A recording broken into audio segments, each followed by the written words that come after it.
Hello everyone, today I want to show you Tenet Exec, one of the most fun heavy slam weapons in the game because of its quirk. Because whenever we either slam normal, we get one set of shockwaves, and with heavy slam we get 3 sets of shockwaves that always knock enemies. They deal insane damage, scale with all of your combo points, all the mods for heavy slam, and they literally just wreck your enemies. Let me show you how it works with melee afflictions, considering it always knocks enemies. Just look at the stacks of heat that I have forced from my augment on Lavos, and we're just gonna knock them up. 21 stacks of heat from like everything getting forced off of the melee afflictions. With this, he will get knocked like twice, so it's gonna be like 14 stacks. Is someone not hit up yet? This guy. Boom. 14 stacks. They all kind of flopping from that one thing, so I need to reset them real quick and show you one more time how it looks like with the heavy. My Lavos is like quite low on the damage output, so they can survive. 21 stacks there. Watch now. 21. I tried to show you this with Sarin, but no matter what, they were just dying, so it was quite hard. Actually, I got a perfect idea to be able to show you how good this weapon is. I'm just gonna put the Extinguished Dragon key on myself so I can get the greatly reduced damage and enemies not dying to whatever I'm trying to show you. So that's gonna be this for the video. The red thingy on my buffs is the debuff from the key, so I have greatly reduced damage. That's how I can show you something. So maybe now I can show you on Sarin with Toxic Lash alone. Only Toxic Lash will be buffed, no other buffs. And the build is already quite nerfed, because I will just take this off completely in first place, and I will leave it like this. No critical damage, no anything like this. I will just put full status, which we don't even need, because the toxin will be only forced. We have afflictions, so the electric standalone won't even help with influence or anything like this. This is a straight up couple of mods that are prepared for a different build. I just want to be able to show you the forced toxin and melee affliction basically.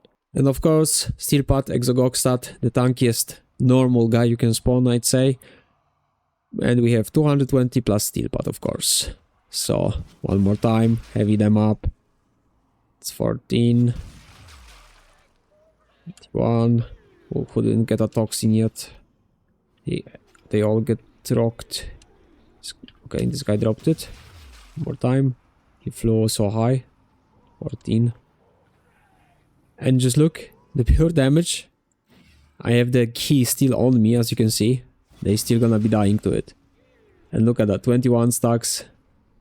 The more they get knocked, the higher they get knocked, the more stacks they will have. Because if they get bounced again by the shockwave, it's gonna add up extra status from the afflictions again.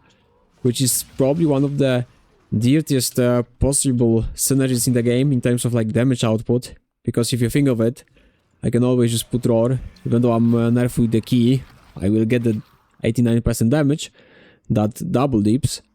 And let's look now, with the key, tankiest unit. Yeah. There's no way, I'm still hitting in millions. Let me show you the setup with melee exposure for some big hits, since I already made video, as the most broken setup will always be melee influence and blast, and weapon with good status for it. So let me go jump away a bit from that meta, and let's see how much we can spunk with the Tenet Exec. I'm gonna show you all the builds after what I show you the damage output it can do. Let our thingy prime a bit. Just gonna get roar. Gonna get our Wrathful Advance and just look at the power of the shockwaves. And one more time, let's get some combo points. Roar up. Wrathful Advance. 10 virals. Boom.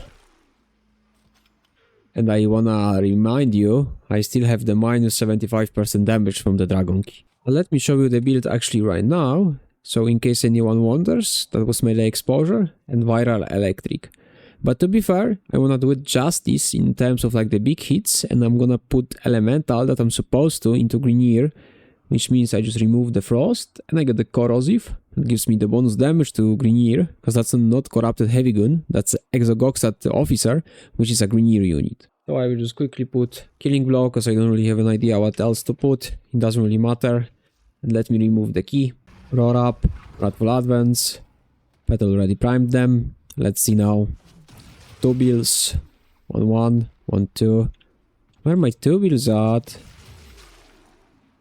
Well, I guess a bit too tanky, you need to get 2 bills on this. So, to show you the biggest caveat of the weapon, I'm gonna use this loadout with heavy, overstacked electric value with melee influence.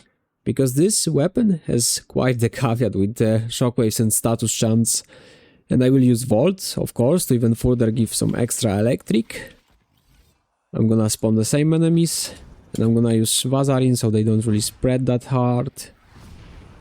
Come here, guys. Okay. And just look. Rebuffing again. Boom. Do you see influence? That's the issue. They don't really seem to do any status if you don't have forced. And like Siren's Toxin, it will not... Even if you hit with the blade, because if you hit with the blade, you will get the influence because you have so much electric. But it won't even work if you hit it with the heavy. It has to be normal hit. You see? Instantly we have influence. But even with this, we're not gonna be proccing any electric on them whatsoever. Even if we directly slam into them, even if they are in range, there's only impact. That is the biggest caveat of it. Because the moment we do normal swings, look, magically there is billion of electrical procs. But not even with the normal, not even with the heavy, we will be seeing any procs.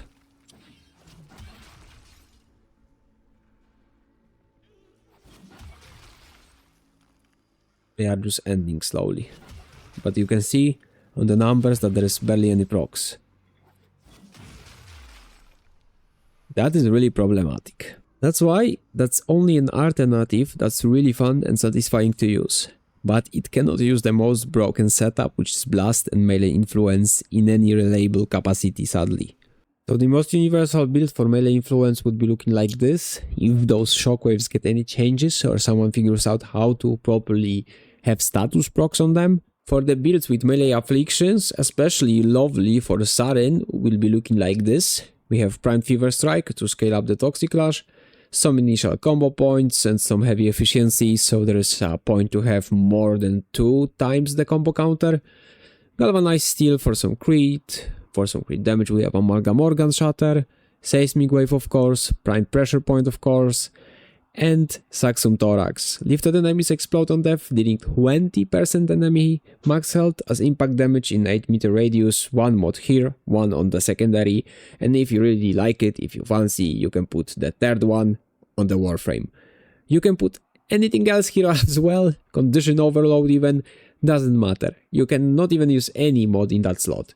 This, especially on Siren, on Lavos, on anything that has forced status, this will do wonders. For the big raw damage, the build looking like this. Exposure, stacked damage, and we have corrosive. Whenever we go against Orokin, we just swap our focus energy for Vicious Frost. And you could honestly be using Voltaic Strike or even just the bigger mod for electric, doesn't matter. Just pick your elemental against the faction you're gonna be facing. So you will have some nice extra raw 1.5x instead of just 1x or even penalty, like if we would be using viral against Murmur. And I think it's the best time to jump into the mission and show you why I say this weapon is really satisfying to play. I'm just gonna use the big hits build and take off that dragon key so you can see the damage. So basically just enjoy with me how the weapon plays, because it's just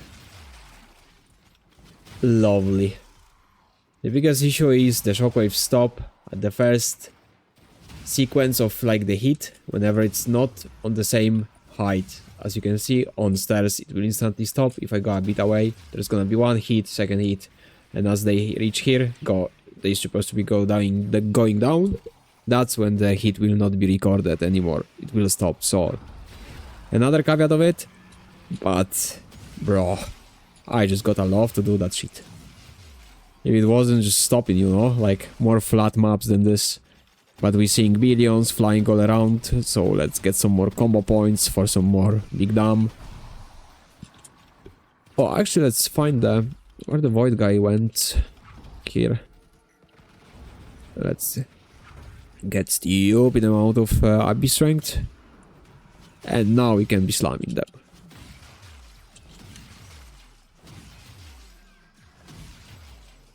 Beautiful. Some more combo points. Fuck the combo points actually. Boom! Just gotta love this. Oh, there's my weapon actually. What did they took away? Grimoire. I didn't even notice. Quite annoying. And boom.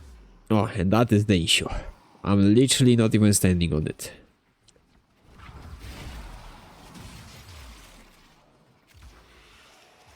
I mean, the Nira mods are just crazy. Like with the seismic wave, with all the flat damage we can put, especially if we have good revents with flat damage.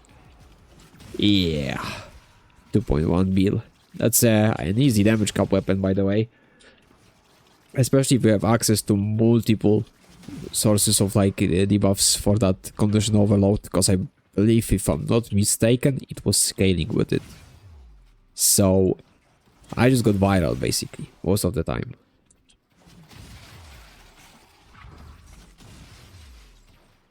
I think this shit goes through the wall. Wait. Looks like it's going through the wall, but stops whenever it has to like go down. Okay. Deal. Just beautiful. And that's basically what I deem enjoyable. For some might not be, for some it will be, I know that for sure. Because already people told me about how enjoyable it is. So that's pretty much it from me for now. Weapon with a big caveat, sadly not being really reliable with mana influence, which is the most broken setup for now. But as you can see, it can be really fun anyways. So, hope you liked it. If you did, leave a like, comment, share, subscribe as always. And just see you in the next one.